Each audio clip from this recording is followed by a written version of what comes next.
Sir senior ఎన్టీఆర్కి junior NTR ఇష్టమైన మనమడు అని చెప్పేసి ఎవరు అన్నారు అని చెప్పేసి అంటున్నారు. అయ్యుండరు అంటారా సార్ ఇష్టమైన మనమడు? ఎవరన్నారు? వైవిఎస్ చౌదరి అంటారు. చెప్పుకుంటా ఎవరు అన్నారంటే నాకు తెలియదు కదా. వైవిఎస్ చౌదరి అన్నాడా? వైవిఎస్ చౌదరి బాగా ప్రేమించే ఫ్యామిలీ ఎన్టీ రామారావు గారు. ఒక విధంగా చెప్పాలంటే అది అసిస్టెంట్ డైరెక్టర్ అయిన తర్వాత తన జీవితాన్ని వాళ్ళకి అంకితం చేశాడని చెప్పాలి. బాలకృష్ణ ఆ సినిమా ఆడలేదు, కానీ ఆడకపోవడం అయితే దురదృష్టం వల్ల ఆడలేదు. బట్ అదర్వైజ్ అతను is a real fan of NTR family. YVS Chowdary నాకు బాగా కావాల్సినడే. బట్ మంచి వ్యక్తి కూడా. సినిమాలు యాక్చువల్గా ఎక్స్పెన్సివ్గా నిజాయితీగా తీసిన డైరెక్టర్ అతను. ఇలియానా ఇంటర్వ్యూ చేశాడు కదా, అన్ని సినిమాలు కూడా బాగా ఖర్చు పెడతానంటే ఖర్చు పెట్టే తీసాడు. అది నష్టపోతున్నానా నేను నష్టపోతున్నానా అనేది పాపం చూసుకోలేదు, కానీ బొమ్మరిల్లు అనే ప్రొడక్షన్ పేరు పెట్టి ఎక్స్పెన్సివ్గా తీసిన డైరెక్టర్ టర్న్ ప్రొడ్యూసర్. డైరెక్టర్ కమ్మంటున్నారు కానీ ఒక డైరెక్టర్ అతను ముందు తన ప్రొడ్యూసర్ అయ్యి చేసిన సినిమాలు లాహిరిలో కానీ నేను ఎప్పుడన్నా కనపడితే నువ్వు మళ్ళా చేయాలి, ఏదో అప్పులో వాళ్ళు ఎవరో అట్టా ఉంటారు, నువ్వు సినిమా తీసినా పట్టుకుంటావని. అది ఏదో కింద పడవచ్చు, ఒక సినిమా హిట్ అయితే మళ్ళీ మామూలు అయిపోవచ్చు. అంచేత you must make films Chowdary అంటూ ఉంటాను. ఎందుకంటే మిగతా వాళ్ళందరూ వేరే వాళ్ళకి డైరెక్ట్ చేశారు, ఇతను తనంతటి తనే తీసుకుని చేతులు కాల్చుకున్నాడు కొన్ని సినిమాలు. బట్ అవి కూడా చాలా బాగా ఖర్చు పెట్టి తీశాడు. అప్పటికి ఎంత ఖర్చు పెట్టట్లేదు ఎవరు. ఇంత ఎక్స్పెన్సివ్గా తీని టైంలో ఒక ఎక్స్పెన్సివ్ డైరెక్టర్ చెప్పకపోతే ఎలాగ అర్థమవుతుంది. ఆయన ఎప్పుడు తీసాడు, ఇప్పుడున్న కొరనా కొడుకులకి ఎప్పుడు తీసాడు, ఈడెప్పుడు తీసాడు, ఆడెప్పుడు. ఇప్పుడు నీ కోసం ఇప్పుడు వెంటనే సినిమా తీసేయాలా, బచ్చగాడు 100 రూపాయలు పెట్టి సినిమాకి వెళ్తున్నామని. షడప్ వీళ్ళందరూ. ఫస్ట్ ఆఫ్ ఆల్ వాళ్ళకి ఏం తెలియదు. వాళ్ళకి ఇప్పుడున్న కుర్రవాళ్ళకి సగం తెలియదు, సినిమా ఫీల్డ్ గురించి తెలియదు. ఇప్పుడు ఎన్టీఆర్ రామారావు గురించి అడుగు, ఆయన గురించి తెలియదు. ఇంక ఎన్టీ రామారావు బాలయ్య వాళ్ళ ఫాదరా అంటారు అనమాట. అలా హిస్టరీ తెలియాలి, తెలుసుకోవాలని రూల్ లేదు. నిజంగా సినిమా ఫీల్డ్లో ఉండి నువ్వు ఏం జరుగుతుందో తెలియాలని కామెంట్ చేసేవాడు అయితే అన్నీ తెలియాలి. వాళ్ళ అబ్బాయిలకి అమ్మాయిలకి కూడాను. అబ్బాయిలకి ఏం తెలియదు, నాన్ సెన్స్ ఫిలోస్. అదేందా. సో ఎన్టీ రామారావు గారికి ఇష్టమైన మనవడు ఇతను ఒక్కడే కాదు అనేది అతను ఎందుకన్నాడో నాకు తెలియదు, కానీ ఇష్టమే.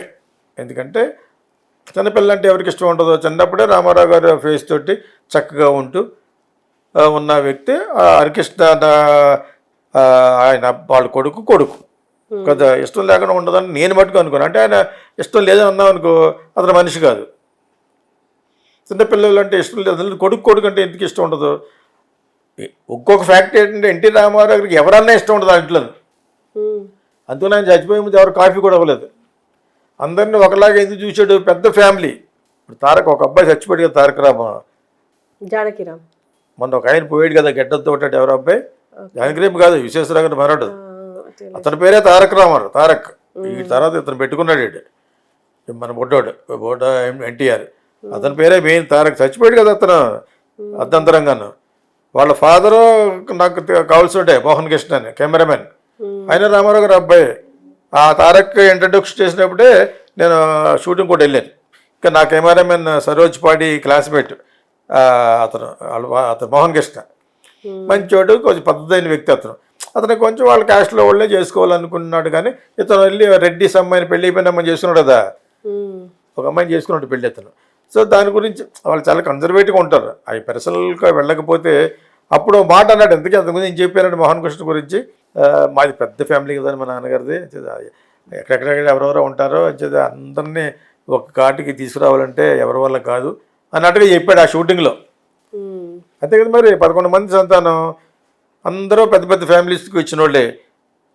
సో వాళ్ళకి పిల్లలు పుట్టు అంటే ఇట్స్ బిగ్ ఫ్యామిలీ. ఆ విధంగా రామారావు గారు మెడ్రాస్లో ఉండేవారు. ఓకే. హరికృష్ణకి అమ్మవారు వచ్చింది. అమ్మవారు తెలుసా, పొంగు చూపుతుంది అంటారు కదా. అతను దూరం పెట్టాడు. ఎందుకంటే అతను రేపొద్దున అతను అంటుకుంటే రేపు యాక్ట్ చేయలేడు కదా. అంటే అది ప్రేమ లేదని కాదు, అక్కడ భయం. Because the profession what NT Rama Rao గారు was doing was film acting. Every date counts. ఆయన పెద్ద మాస్ హీరో. నేను విన్నది కొంత, నాకు బాలకృష్ణ కొన్ని చెప్పేవాడు. నేను అతను ఒక సినిమా చేశాం కాబట్టి, జన్మీ జన్మభూమి అనే సినిమా, అసిస్టెంట్ డైరెక్టర్ విశ్వనాథ్ గారు తీసిన సినిమా. అప్పుడు చాలా పర్సనల్ విషయాలు కొన్ని సరదా చెప్తూ ఉండేవాడు. రామారావు గారు కొంచెం వినాలండి, ఇంత చెవులు పెద్ద చేసుకుంటాం. ఎందుకంటే మేము అందరూ ఆయన ఫ్యాన్స్. రామారావు గారి ఫ్యాన్స్, నాగేశ్వరరావు గారి ఫ్యాన్స్, కృష్ణ, శోభన్ బాబు, ఇంకెవరున్నారు మాకు హిందీ సినిమాలు.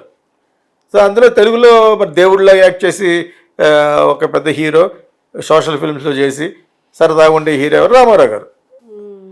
సో అనుకోకుండా అతను పరిచయం చేసింది బాలకృష్ణ నాకు. అండ్ ఆల్సో ఆయన చీఫ్ మినిస్టర్గా ఉన్నప్పుడు ఆ సినిమా ప్రివ్యూకి వచ్చినప్పుడే పరిచయం చేశాడు, జనని జన్మభూమి. సో ఆయనకి జూనియర్ ఎన్టీఆర్ అంటే పర్టికులర్గా నాకు ఇది కాదు అని ఎవడంటాడు? అండవు. ఇప్పుడు ఏదో డిఫరెన్సెస్ గురించి చౌదరి అని ఉంటాడు. ఎందుకంటే అక్కడ చాలా కొంటిగా అడుగుతున్నారు ప్రశ్నలు.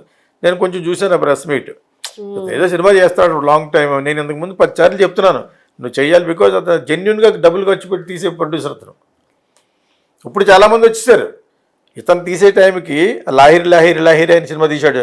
ఎంత చక్కగా ఉంటుందో సినిమా, అది బాగుంటుందా? సో అలాగే చాలా సినిమాలు తీశాడు అతను. సీతయ్య, మాట వెండ ఇవి ఉన్నాయి కదా సినిమాలు, హరిశ్చంద్ర ప్రసాద్, ఇవి చాలా ఉన్నాయి. నాకు తెలియదు, అన్నీ చూడలేదు. ఇది లాహిరిలో చూసి ఐ ఎంజాయ్డ్ లైక్ ఎనీథింగ్. అందులో ఒక చిన్న హీరో క్యారెక్టర్ అన్న అబ్బాయి ఓంకార్ ఎవరు ఉంటుంది పేరు, అతను నా దగ్గరికి వచ్చేవాడు. యాక్చువల్గా పెద్ద బాగుడు అతను, కానీ ఇతనికి సరిగ్గా సరిపోయాడు ఆ సినిమాలో. అందరికీ ఇంపార్టెన్స్ ఇచ్చి చాలా చక్కగా తీసిన సినిమా అది. అంచేత అతను గుంజుకు ఒకసారి ఎందుకు మాట్లాడుకోవాలంటే జెన్యున్గా ఖర్చు పెట్టి తీసిన డైరెక్టర్ వైవిఎస్ చౌదరి. అప్పుడు తర్వాత రామారావు గారు బాలకృష్ణతో ఏ సినిమాలు తీసి మగాడు, ఒక్క మగాడ, ఈ కొన్ని సినిమాలు ఫ్లాప్ అవడం వలన కొంచెం ఈ ఫైనాన్షియల్కి దాకి డబ్బులు ఇవ్వాల్సి వచ్చి ఉంటుంది, ఏదో సంథింగ్ ఏదో వచ్చి ఉంటుంది. బట్ అయినా కూడా ఎక్కడ కనపడినా కూడా అంటూ ఉంటాను నువ్వు మళ్ళీ సినిమా తీస్తే బాగుంటుందని. సో ఇలియానా అని అతను ఇంట్రడ్యూస్ చేశాడు దేవదాస్ అనే సినిమాలో. సో ఇతను ఎందుకు అన్నాడు అనేది వాళ్ళు అడిగే ప్రశ్నలు చెప్పాను కదా, మన జర్నలిస్ట్ కొంతమంది వేస్ట్ ఫెలోస్ ఉన్నారు. ఏదో అడుగుతామని చెప్పేసి వాళ్ళు ఈ వీడియో కవర్ చేస్తున్నారు, చెయ్యొద్దు అటువంటి చెత్త ప్రశ్నలు వేసి బయటకి ఇంటేమని కూడా చెప్పాను నేను. ఇతను కూడా అలాంటి ప్రశ్నలు వేశారు.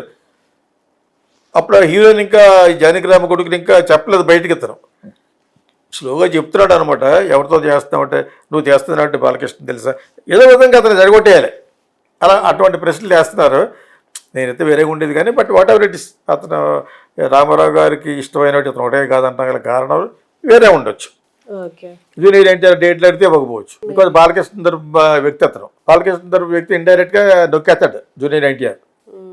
అదంతే మీకు బాలకృష్ణ లాగా చూపిస్తాను నిన్ను, అంత పెద్ద హీరో అయిపోతాను అని కూడా తిరిగినోడే వినాయక్ బెల్లంకొండ సురేష్ సినిమాకి వెళ్ళి అసిస్టెంట్ డైరెక్టర్గా. అర్థమైంది మీకు. అప్పుడు అనుకోకుండా ఆది అని తీసాడు, హిట్ అయిపోయింది, ఇతను పెద్ద డైరెక్టర్ అయిపోయాడు. బాలకృష్ణ మించిపోయాడు కదా మరి. ఇప్పుడు ఇతను రెమ్యూనరేషన్లో సగం కూడా ఉండదు బాలకృష్ణ ఇప్పుడు, మరి kind information. And Balakrishna can never go to can never reach junior NTR remuneration. ఇది యాక్చువల్గా మార్కెట్లో ఉన్న ఇది. ఇప్పుడు ఏంటంటే రామారావు గారికి ఇష్టమైన అతను ఒకటే కాదు అని చెప్పే ఉద్దేశంలో చెప్పుంటాడు తప్పితే నిజంగా రామారావు గారికి ఈ జూనియర్ ఎన్టీఆర్ అంటే హరికృష్ణ కొడుకు నాకు ఇష్టం లేదని చెప్తాడా? ఎవరు చెప్తారు? అంత పెద్ద స్టేటస్లో ఉన్నవాళ్ళు. అది కరెక్ట్ కాదు. కానీ బట్ అతను ఆ సందర్భంలో ఆ ప్రెస్ మీట్లో అలా చెప్పాలి కాబట్టి చెప్పుంటాడు తప్పితే ఆర్ జూనియర్ ఎన్టీఆర్ దగ్గర రానివాడు. ఒకసారి అతను చాలా షూట్ మనిషి, ఫాదర్న దగ్గర రానివాళ్ళదు, సజెషన్లు ఇవ్వద్దు, వెళ్ళనివాడట. వచ్చావా వెళ్ళావా అంతే. ఎందుకంటే వాళ్ళు మదర్ సరిగ్గా చూడలేదు అతను హరికృష్ణ. అంతే తప్పితే సజెషన్లు ఇచ్చాడుకో అనేవాడు. వెరీ షూట్ ఫీల్ అవుతాను ఎవరు జూనియర్ ఎన్టీఆర్. ఈ నోస్ హూమ్ టు ట్రీట్, ఎలా చేయాలని చెప్పేసి. ఒక బాలకృష్ణని బట్టుకు బయట పడ్డావు. అతనంటే కూడా ఇష్టం ఉండదు అతనికి. అతనన్నా చంద్రబాబు నాయుడు అన్న వాళ్ళ ఫ్యామిలీ అంటే అసలు జూనియర్ ఎన్టీఆర్కి ఇష్టం ఉండదు. ఇతను ఒక మనిషిగా చూడలేదు కాబట్టి. ఇప్పుడు కేవలం పొలిటికల్ మైలేజ్ గురించి అప్పుడప్పుడు నేను ఈ పార్టీలో ఉంటాను, ఎవరు చెప్పారు నేను మారిపోయాను ఆ టైప్లో అంటాడు తప్పితే అతను బట్ రాకుండా ఉంటే మంచిది పాలిటిక్స్కి. జూనియర్ ఎన్టీఆర్ యొక్క way of behaviour is different. మంచోడు కాబట్టి ఫ్లాప్ అయిపోయినా కొరటాల శివకు సినిమా ఇచ్చాడు. ఎవరిస్తారు? ఇంకో సినిమా చేసిన తర్వాత చూద్దాంలే అంటారు. చిరంజీవితో పెద్ద మెగా ఫ్లాప్ ఇచ్చాడు మెగాస్టార్కి. మరి అటువంటి బట్టి సినిమా తీస్తాను ప్లాన్లో ఉన్నది అలాగే ఉంచాడు. అవసరమైతే ఒక సంవత్సరం లేట్ చేసి బాగా వర్కౌట్ చేసుకోమన్నాడు తప్పితే ఇవ్వకుండా లేడు. అంచేత అందులో మంచి ఉంది, చెడు ఉంది. చెడే ఉంది, వాళ్ళ ఫ్యామిలీ అంటే ఇష్టం ఉండదు అతనికి. ఫ్యామిలీ ఏముంది, వాళ్ళ ఫ్యామిలీకి చూడలేదు ఇతన్ని. ఇతను అసలు మనిషిగా చూడలేదు.